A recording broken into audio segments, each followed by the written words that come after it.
안녕하세요. 이나무의 품질잡이 양쌤입니다. 여러분들을 품질경영의 세계로 안내합니다.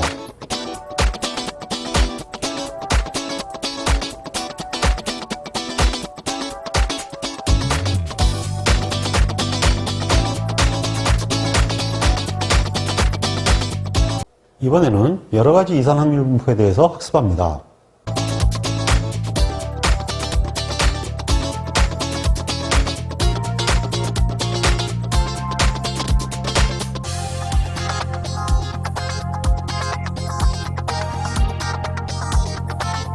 오늘의 홍공 주제입니다. 포화성 분포의 개념과 수리를 이해할 수 있어야 합니다. 초기화 분포의 개념과 수리를 이해할 수 있어야 합니다. 개수치 확률 분포의 상호 근사 조건을 이해할 수 있어야 합니다.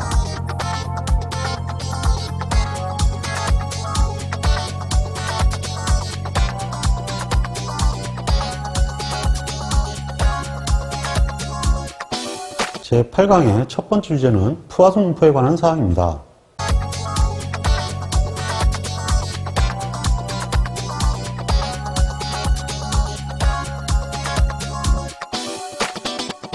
두 번째 이산확률 분포는 포화성 분포입니다. 포화성 분포는 이항 분포와 조건을 동일합니다. 즉 배반사상해야 되고 당연히 독립시행해야 됩니다. 근데 일단 이항 분포하고 차이가 있으니까 포화성 분포가 새로 만들어진 거 아니겠습니까? 그 차이가 뭐냐 하면은 이항 분포는 로트는 무한이지만 표본은 유한계였어요. 근데 이 포화성 분포는 n이 무한입니다. 그리고 n이 무한이니까 거꾸로 얘기하면 불량률 자체가 계산이 안 되죠. 거의 불량률은 0에 수렴이 됩니다. 왜 그러냐면 분모가 무한이 되니까 이 값이 있어 봐야 확률은 0에 수렴되는 것이 당연하죠. 이러한 형태의 문제가 발생할 수 있습니다. 그래서 이러한 문제를 해결하기 위해서 이 푸아송이라는 분이 실제로 X가 나오는 건 팩트이니까 이 팩트를 중심으로 새롭게 정리하자, 이렇게 사고방식을 갖게 됩니다. 그래서 어떠한 n이 무한인 경우에는 보통 우리가 그 단위가 최적이라든지 면적이라든지 또는 시간의 함수에 해당되는 것들인데, 이러한 어떠한 개수를 세기 힘든 분모가 형성이 됐을 때 발생되는 건수가 있다면 그 발생되는 건수를 중심으로 정리하자. 결국은 그 건수가 나타날 확률만 계산하자. 이렇게 생각하신 내용이 바로 포화성 분포가 됩니다. 즉 이런 얘기하죠. 무한분의 x는 p인데 사실은 이 p는 0이죠. 근데 이걸 이쪽으로 붙이게 되면 x는 무한소 곱하기 무한이 됩니다. 얘가 무한이니까요. 결국은 이렇게 되면 어떠한 값이 충돌이 되니까 이것을 확률로 표현하자. 뭐 이런 이론이 되는 거죠.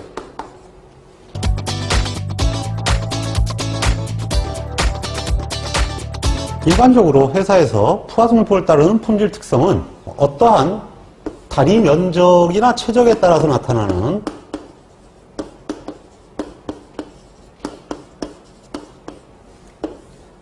흠이나 결점으로 표현되는 부적합수에 관한 사항들하고, 그 다음에 또는 어떠한 시간의 함수에 따라서 발생하는 사고 건수나 고장 건수 같은 거, 뭐 클레임도 마찬가지겠죠. 이러한 형태로 발생하는 시간에 따른 결점, 결함, 이런 것들이 주로 포화성 분포를 따르게 됩니다. 그러니까 회사에서 포화성 분포를 따르는 품질 특성이 굉장히 많다는 걸 알 수가 있죠. 자, 그러면 포화성 분포의 확률 진략함수는 좀 어려우니까 먼저 좀 쉬운 기대값과 분산부터 먼저 구해보도록 하겠습니다. 포화성 분포의 기대값에 대해서는 먼저 전제조건을 내놓아야 되는데, 아까 말씀드린 대로 NP를 M으로 치환을 합니다. 어떠한 팩트인 건수로 치환을 한다는 얘기죠. 왜냐하면 P는 거의 0에 가까운 값이고 얘는 실제로 무한에 가까운 값이니까 뭐 이렇게 하지 않으면 방법이 없겠죠. 이러한 형태의 조건을 기준으로 하기 때문에 바로 이항 분포의 연장선상에서 처리하시면 됩니다. 일단 EX는 이항 분포에서 NP였죠. 그러니까 이 NP를 M으로 치환했으니까 포화성 분포에서는 M이 됩니다. 기대값이 이항 분포와 동일하네요. 그 다음에 두 번째는 분산은 이항 분포에서 NP 1-P였습니다. 그러면 NP는 M으로 치환이 되는데 1-P에서 P를 치환할 방법은 없네요. 근데 그렇게 되면 0에 가까워진다 그랬으니까 그냥 이것이 바로 M으로 바뀌게 되죠. 바꿔놓고 보니까 EX와 VX가 같아졌습니다. 이걸 이용해서 평균과 분산이 같은 분포는 무엇이냐라고 시험에 자주 출제되니까 이 포화성 분포의 이 특징도 아울러 알아두시기 바랍니다.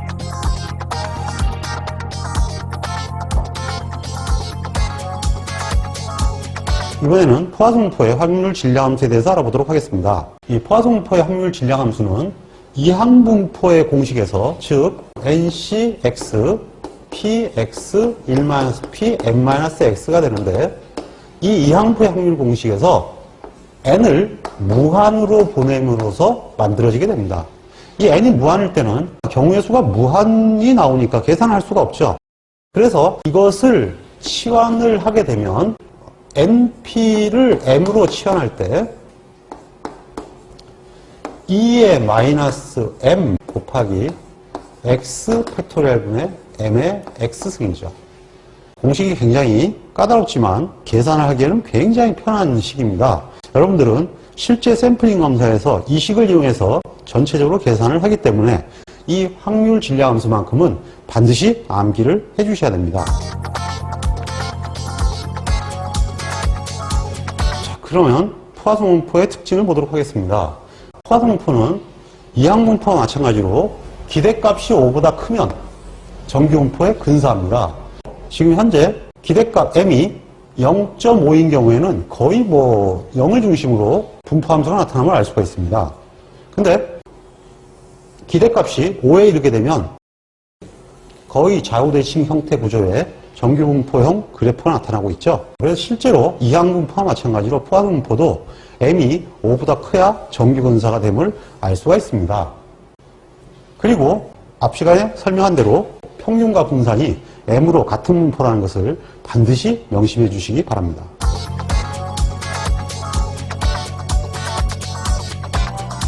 자, 그러면 기초다지기 8을 통해서 포화성 분포를 연습해 보도록 하겠습니다. 어떤 설비의 1잠깐정지 횟수는 평균 3회라 그랬는데요. 설비는 운전 시간이기 때문에 분모가 시간이 됩니다. 그 다음에 잠깐정지라는 건 발생 건수니까 시간분의 건수가 되죠. 시간은 건수로 표현하면 무지하게 많이 일어날 수 있는 상황이기 때문에 이것은 당연히 포화성 분포를 따르게 됩니다. 이때 평균이 3회라는 얘기는 m이 3회라는 얘기죠. 자, 여기서 첫 번째 문제는요. 확률 변수 x를 설명하시오. 확률 변수 x는 1잠깐정지 횟수가 됩니다. 즉 x는 설비의 잠깐정지 횟수 per 1이 되겠죠. 그럼 이거는 0건에서부터 무한건이 될 수 있죠. 그러니까 이항분포처럼 n이 딱 정해지는 게 아니기 때문에 n이 무지하게 많은 숫자가 나타날 수가 있습니다. 결국은 뭐보다 클 확률은 구하기가 어렵겠죠. 자, 2번 문항에서는 잠깐정지가 월 2회 발생할 확률을 구하세요. 이렇게 얘기했네요. 프로 확률 변수 x가 2회 발생한다. 이런 얘기입니다. 자, 그러면 당연히 확률 질량함수를 소환을 해야겠죠. m이 3이라고 그랬으니까 2에 마이너스 m 3이 되죠. 그리고 발생 건수는 x 팩토리얼 2건이 발생하고요. 그리고 m의 x승 즉 3의 제곱이 됩니다. 얼마가 나오죠? 0.22404입니다. 자, 그러면 세 번째 문제를 한번 볼까요? 세 번째 문제는 잠깐정지가 1회 이상 발생할 확률이라고 했습니다. 그러니까 x가 1회 이상 발생한다 이런 얘기가 되는데 x가 1회 이상 발생한다는 얘기는 구할 수가 없으니까 여사상을 가지고 계산하면 되겠죠. 그래서 x가 하나도 발생하지 않는다 하는 것을 빼주면 되죠. 그러면은 이때 확률 질량함수는 2의 마이너스 3승에 발생을 하나도 안 했어요. 0 팩토리얼이 되고요. 3의 0승이 되죠. 그럼 이거는 1이 됩니다. 그러니까 간단하게 1-2의 마이너스 3승 하면 되겠네요. 자, 그러면 0.95 021 이렇게 나오네요.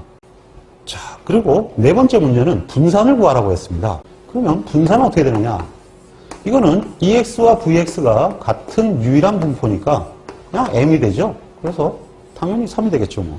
이와 같이 분포를 알고 확률 질량함수를 알고 평균과 기대값을 알면 어떤 형태든 계산할 수 있고 그를 통해서 이것이 옳은지 그른지를 판단할 수 있는 정보로 만들 수가 있습니다.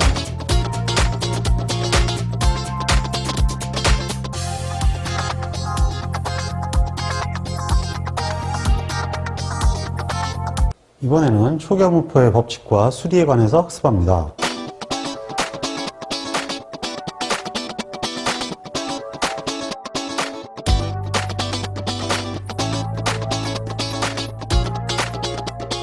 이산확률 분포의 세 번째 분포는 초기화 분포입니다. 이 초기화 분포는 하이퍼 지오메트리이기 때문에 H를 쓰고요. 그 다음에 NNP라고 나타냅니다. 이거는 세 개가 다 필요하다는 얘기예요. 로트의 크기, 표본의 크기, 그리고 부적합 확률.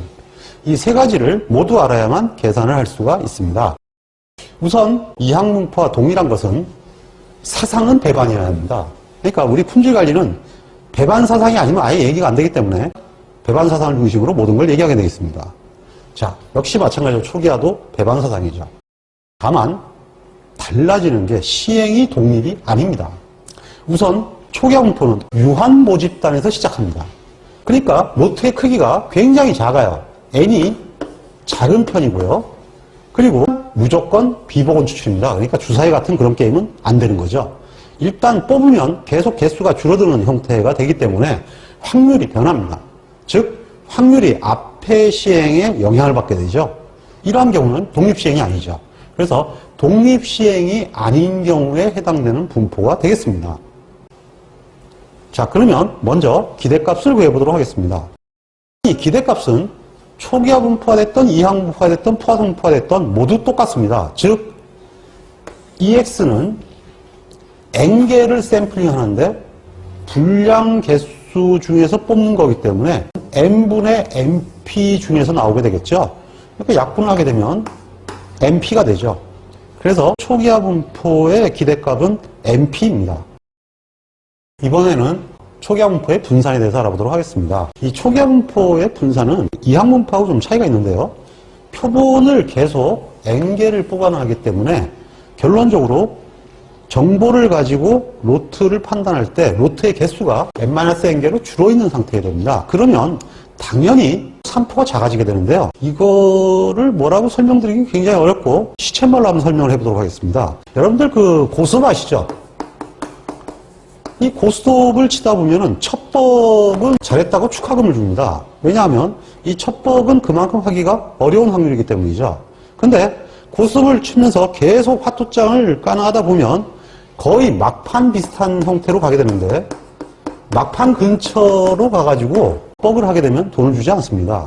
이거는 왜 그러냐 하면 판이 거듭될수록 남아있는 개수가 줄어들기 때문에 그만큼 정보가 많아져서 그것이 무엇인지를 인지할 수 있는 확률이 높아지게 됩니다. 결론적으로 처음보다 그 평균을 생각하는 산포가 굉장히 줄어들게 된다는 거죠. 그래서 뒷장이 뭐가 나올지를 대략적으로 알게 되고요. 그래서 고의로 그럴 수도 있고 아니면은 그걸 피하려고 했지만은 놓칠 수도 있고 해서 재밌는 결과가 나오기도 하죠. 어쨌든 이와 똑같은 것이 바로 초기화 분포의 분산입니다. 그래서 이와 같은 형태의 관점인데요. 원래 이항 분포에서 Vx는 NP1-P였습니다. 이 NP1-P인데 이 분산은 샘플링을 N개를 하게 되면 N-N개가 빠져있는 상태가 되죠. 자, 그러면 밑에는 원래 N개가 있으니까 N분의 N-N이다 이렇게 생각할 수가 있는데 그건 아니죠. 왜냐하면 N개 중에서 N-1개를 보게 되면 마지막 한 개는 뭔지 뻔히 알죠. 그래서 고스톱에서 맨 마지막 막장이 딱 깔려 있을 때 아이고 자네 아니면은 그것이 뭐네 이렇게 하는 것을 누구나 알 수 있는 것과 마찬가지로 그건 산포라고 할 수가 없어요. 하나의 점값을 알게 되거든요. 그래서 결국은 당연히 N-1번의 선택지에서 N-N의 선택지만큼이 빠진 거죠. 이것은 원래 이런 계산식에 의해서 유도가 된 것입니다. 즉 원래 100%에서 N-1의 경우의 수가 있는데 그 중에서 표본 N-1개를 빼준 거죠. 그러면 남아있는 집단의 분산은 MP1-P가 됩니다. 이것을 묶으면 이와 같은 식이 되죠. 이때 n-1분의 n-n은 초기화 계수라고 합니다. 이 초기화 계수는 복잡하긴 합니다만은 반드시 외워두셔야 돼요. 왜냐하면 실제로 샘플링에서 소시료 검사를 해나갈 때 로트의 크기가 유한계면 이 초기화 분포를 활용하는 경우가 많이 있고요. 그 다음에 두 번째는 샘플링 오차를 설명할 때는 이 초기화 계수가 없으면 설명이 안 되기 때문입니다. 물론 간혹 시험에도 이 초기화 분포의 평균과 분산 계산식이 나오니까 그것 때문이라도 반드시 알아둬야겠죠.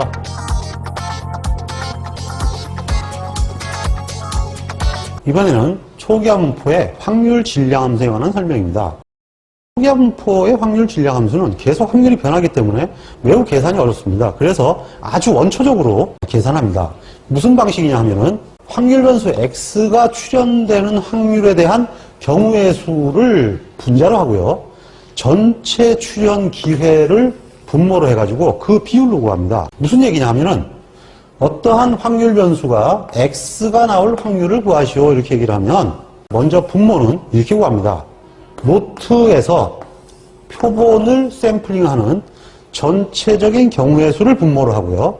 그 다음에 노트가 n개가 있으면 이 중에서 어떠한 확률 P에 해당되는 것을 NP라고 할 수 있고 P에 해당하지 않는 것은 n-NP라고 할 수 있는 건데요.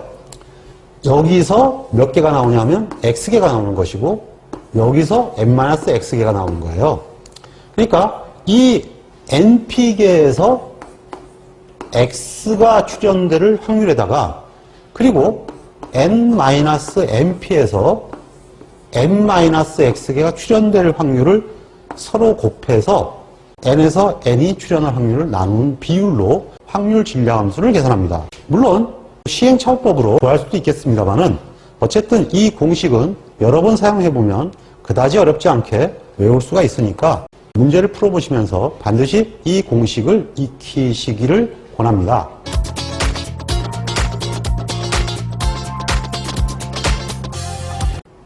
자, 그러면 이번에는 초기화 분포의 특징을 알아보도록 하겠습니다. 먼저 P가 0.5면 당연히 이건 좌우대칭입니다. 초기화 분포뿐만 아니라 모든 분포가 P가 0.5면 다 좌우대칭이 되겠죠. 두 번째는 유한수정계수를 봤는데요. 정밀도가 가장 우수합니다. 이건 무슨 얘기냐 하면요. 초기화 분포의 분산은 n-1분의 n-n 바로 np1-p입니다. 이항 분포는 np1-p죠. 푸아송 분포는 np가 됩니다. 자, 이 값은 무조건 1보다 같거나 작죠. 이게 1보다 작거나 같으니까 당연히 얘는 얘보다 같거나 작습니다. 그리고 이 값에서 p는 기본적으로 0보다 같거나 크죠. 그러니까 당연히 이 값은 이 값보다 같거나 작죠. 그러므로 이 세 개의 분포 중에서 정밀도가 가장 우수합니다. 왜냐하면 표본을 하나 뽑는 경우는 없고요. 그러니까 1보다 더 큰 값을 뽑는다는 얘기죠. 그 다음에 부적합분율이 0인 경우는 사실 없죠. 그러니까 이것은 이코르는 사실은 다 빠져야 된다고 봐야 되니까 정밀도는 가장 우수하다. 시험에 매우 잘 나오는 그러한 단서입니다. 세 번째는 n분의 n이 0.1보다 작으면 이항 분포에 근사한다. 이건 무슨 얘기냐 하면요. n분의 n은 사실은 n-1분의 n-1하고 근사하죠. 근데 이것이 0.1보다 작다는 얘기는 결국은 n-1분의 n-n이 0.9보다 크다는 얘기입니다. 그러니까 결국은 이런 얘기가 되죠. 0.9 이상 곱하기 np1-p. 그러면 당연히 np1-p는 비슷해지죠. 즉 이것이 10% 이하면 이게 90% 이상이 되면서 사실상 이 값과 이 값은 큰 차이가 없어지기 때문에 이항분포에 근사한다라고 하고 있습니다.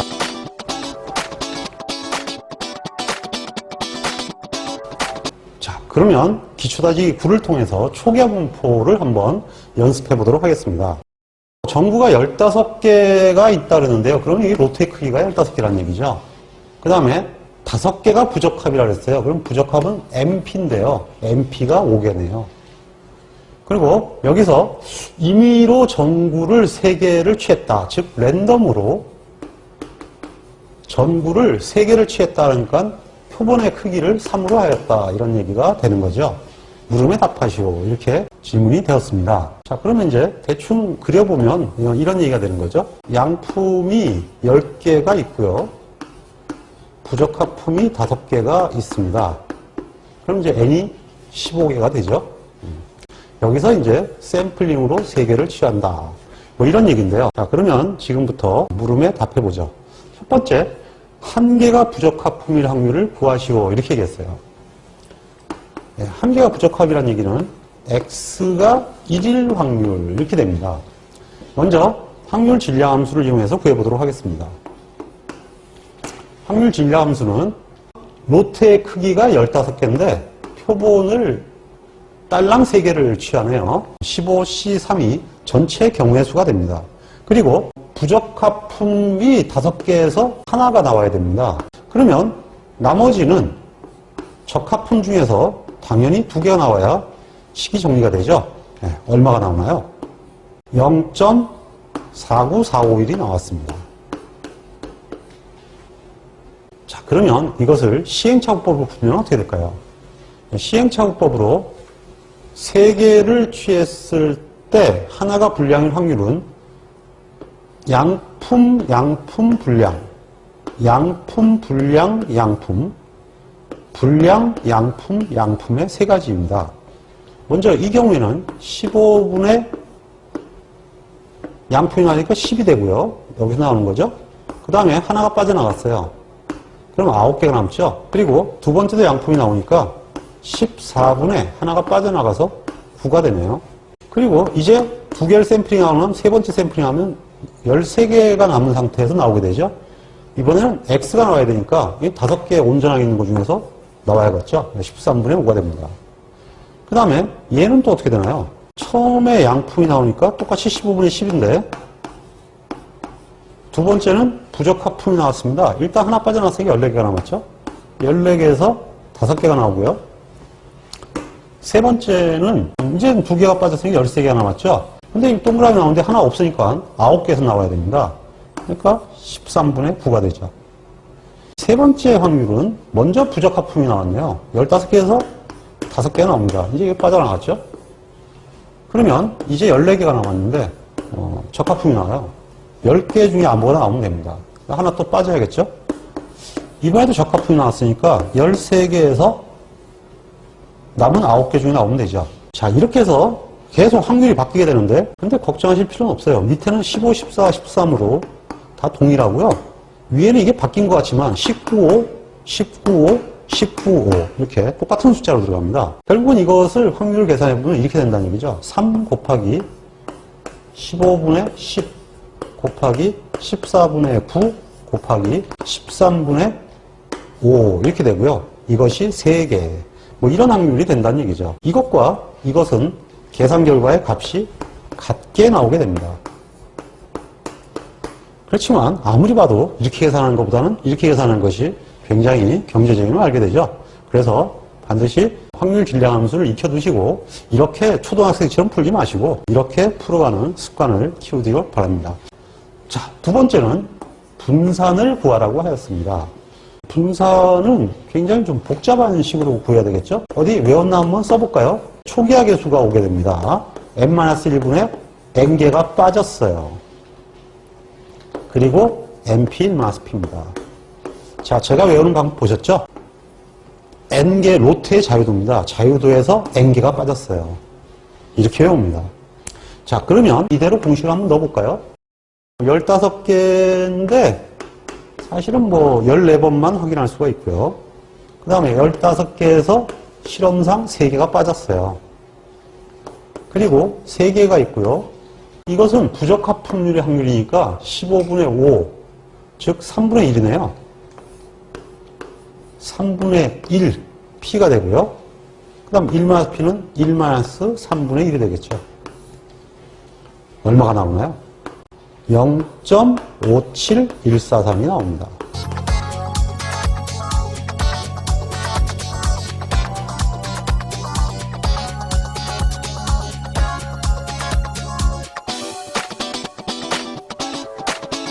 이번에는 겔시 분포의 상호 근사 조건에 대해서 학습하도록 하겠습니다.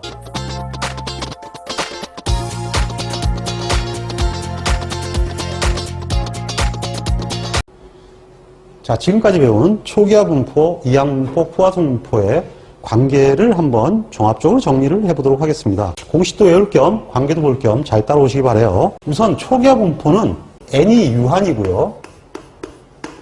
매우 작죠. 그리고 초기화 분포는 비복원 추출입니다.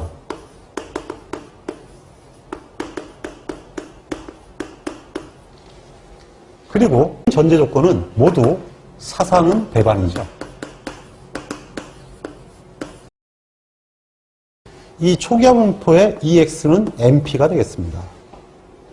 VX는 초기화 개수가 표본 개수만큼 빠진 상태로 나타나고요. 그리고 MP 1-P가 됩니다.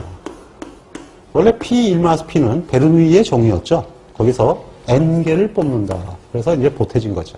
이 초기화 분포가 이항 분포로 가는 방법은 얘가 0.9보다 큰 것입니다.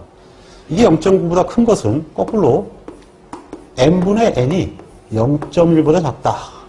즉 이런 얘기가 되니까 n분의 n이 0.1보다 작거나 또 이렇게 나오기도 하고 이렇게 나오기도 해요. 거꾸로 n이 n보다 10 이상이거나 또는 복원 추출을 한다. 또는 n이 무한이다. 뭐 이런 형태의 조건을 달게 됩니다. 그러면 이항분포로 근사해서 사용할 수가 있습니다. 자, 이 이항분포에서 EX는 다시 NP로 동일하죠. 그리고 VX는 NP 1-P가 됩니다. 이 이항분포가 포화성분포로 근사하기 위한 조건은 이 P가 0.1보다 작아지는 경우입니다. 그러면 포화성 분포는 EX가 MP고 VX가 MP이기 때문에 이것이 이 값의 3포가 거의 90% 이상이 되죠. 자, 이걸 보시면 이 관계도에서 우리가 10중 8구라는 관점으로 보는 속설하고 똑같다는 거 알겠죠? 우리가 그것을 10중 8구 믿을 수 있어. 그 얘기는 뭐냐 하면 경우의 수가 90% 이상 나오면 믿을 수 있다. 이렇게 되는 건데 어차피 EX는 다 똑같아요. 근데 VX가 얘가 0.1보다 작다는 얘기는 얘가 얘 90% 이상 같아지는 거고 또 P가 0.1보다 가까다 작다는 것은 얘가 얘 90% 이상 같아지는 겁니다. 그러니까 우리가 평소에 속설로 얘기하는 10중 8구라는 것이 거의 딱 맞아떨어지는 얘기죠. 그래서 초기화 이항 포화성 공격하는 과정은 10중 8구의 법칙이다. 이렇게 보고 있으면 절대 틀릴 일이 없습니다. 그리고 이 두 개의 분포는 기대값이 각각 5보다 같거나 크면 정규 분포에 근사합니다. 다만 여기는 좀 이렇게 얘기가 나오냐 하면 P가 0.5보다 작고 MP가 5보다 크다. 이렇게 되는데 만약에 P가 0.5보다 크고 MP가 5보다 큰 경우가 있을 수 있거든요. P가 80%인데 얘가 MP가 뭐 5가 넘는 거예요. 근데 P가 80%는 얘기는 1-P가 거꾸로 20%가 됩니다. 그러면 반대쪽이 5보다 크질 않죠. 원래 좌우 대칭이 5보다 다 커야 되기 때문에 이 조건을 붙여놓은 거죠. 이거하고 똑같은 말이 NP가 5보다 크고 AND, 이것도 당연히 AND죠. N 1-P도 5보다 크다. 결국은 작은 쪽, 큰 쪽 관계없이 둘 다 5보다 커야 된다는 얘기입니다. 결국은 둘 다 기대값이 5 이상 나와야 정규분포로 근사할 수 있다. 그리고 포화성분포는 또 하나밖에 없어요. N밖에. 이쪽이 없기 때문이죠. 그럼 얘가 5보다 크면 정규분포에 근사하게 됩니다. 정규분포는 글자가 정자가 바를 정자인데요. 이렇게 쓰니까 다섯개 세죠. 이 다섯하고 관계가 되면 정규분포에 근사하는 모양입니다. 그렇게 외워두시면 안 잊어먹을 겁니다. 오규분포라고 일러요.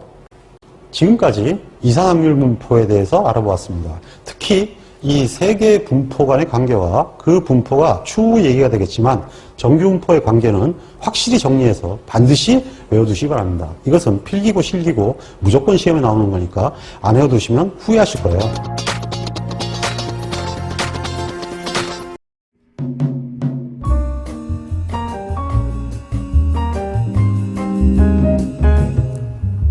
품질을 개선하는 것은 우리에게 매우 중요한 과제입니다.